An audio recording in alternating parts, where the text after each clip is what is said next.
Gilas na to, parang isang malaking puso to na nagsama-sama eh. So, kahit pag-iwahiwalay mo kami, parang magnet yan na babalik at magsasama-sama ulit. Parati ko sinasabi na yung team na mga kalaban natin sa Asia, malalaki. Pero ang puso ng Gilas, mas malalaki sa mga kalaban natin. Siguro doble pa, kaya ready kami sa lahat ng laban.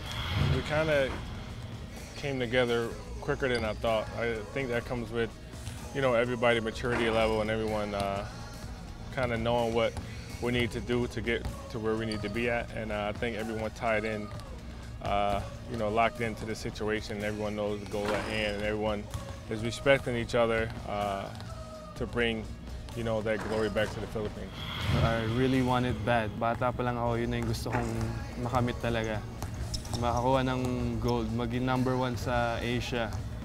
Kasi nakikita ko yung mga ibang country like Iran, China, parang feel ko lahat #1 yung Philippines eh. Kasi talagang mahal na mahal ng mga Pilipino yung basketball. Napakalaki ng courage na lakas ng loob ng mga player na ito na sinakripisyo nila basically ang kanilang pangalan para ipaglaban ng ating bayan.